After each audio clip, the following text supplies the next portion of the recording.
السلام عليكم ورحمة الله وبركاته. مركز فني خدمة ديزل لإصلاح ربط طرمبات ورشات. النهارده أنا معايا عربية جاية لي من الصواب. تمام، تعالوا مع بعض نشوف إيه قصتها. طبعا إحنا من كل اللي إحنا بنعمله ده يا جماعة بنعمله عشان خاطر الاشتغالات اللي بتحصل، وبنعمله عشان خاطر حاجات يعني بتبقى بسيطة، وبعد الناس المحترمة بتكبرها يعني. بصوا أنا معايا، بصوا عامل إزاي؟ كلاب ميتة. مش شايفين يا جماعة رباء؟ مش شايفين؟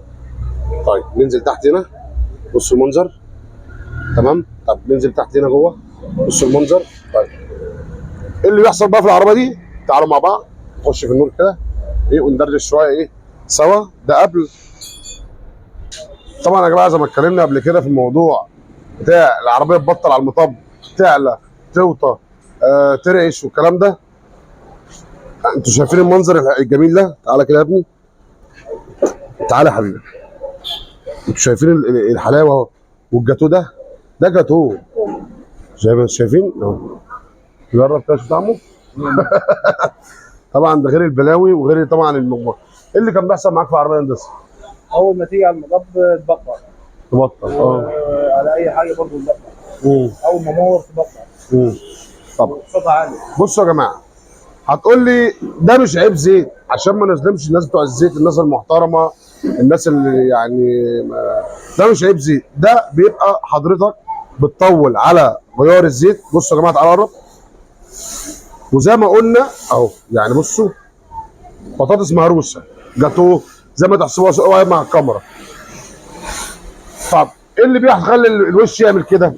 لما بنيجي نغير الزيت، الطبيعي كده ان الزيت اللي في قلب الترومبه ما بينزلش، والطبيعي اللي لما حضرتك بتطول على غيار الزيت مع السخونيه مع تركيب الزيت مره على مره على مره على مره على مره. يعني ايه عربيه موديل كام؟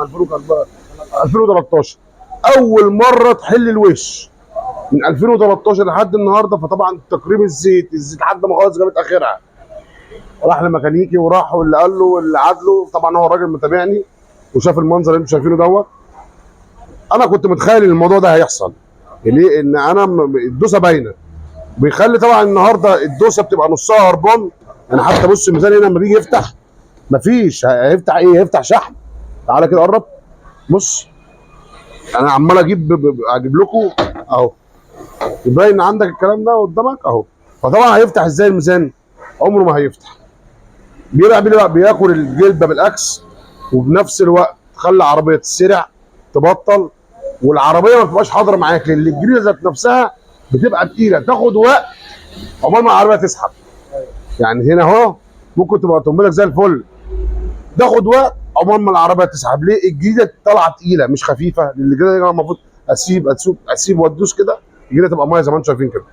طب هل الهدف ده من غير الزيت؟ لا، مش من غير الزيت، من تطوير الزيت. حضرتك لما تيجي تغير الزيت بتطول. يعني مثلا لو الزيت 3000 ما تنزلوش 3000، نزلوا 2000 ونص. لو هو 2000 نزل 1000 ونص، اللي الزيت مش الجو حر، يعني الجو حر وسخونيه والكلام ده كله، فما ينفعش. طبعا ده قبل، وانتظرونا ان شاء الله بعد ما نخلص الشغل وبعد ما نغسل. طبعا الحوار ده عاوز موضوع، يعني اول ما الكلام ده البطاطس المهروسه دي تطلع من الوش عاوز ساعتين 3 غسيل زي ما انتم شايفين اهو. فالموضوع ده يا جماعه لو عندك ولا بتحل ترومبه ولا بتحل رشاط، هو القصه كلها قصه وش. اللي هو ايه؟ العربيه لو يعني مطالع كويسه معاك وسحبها بطيء، الوش. لو بتبطل على المطب الوش، لو بتعلى الوش، لو بتوطى برجل على المطب بتبطل ده وش. ده الميزان الترومبه يا جماعه. طول ما الميزان ده مركب كده الميزان ما بيفتحش. يعني مش كل حاجه فك ترومبه، مش كل حاجه عمرت ترومبه، مش كل الكلام ده كله. امتى بقى احل ترومبه مثلا وانا بحل؟ عارف ليه اتعمر؟ لما تيجي العربيه تموت معايا في المطالع، تحط بقى ده حط، ده بقى ترومبه. ازاي بقى اعرف ترومبه من ديسك؟ لما اكون انا عندي النهارده العربيه في المطلع روحها بيروح، دي ترومبه صوتها عالي ومفيش مشي، ده ديسك اسطوانه. عشان الناس اللي بتروح تغير ديسك اسطوانه والكلام ده كله ما ينفعش. انتظرونا ان شاء الله بعد ما نخلص. افس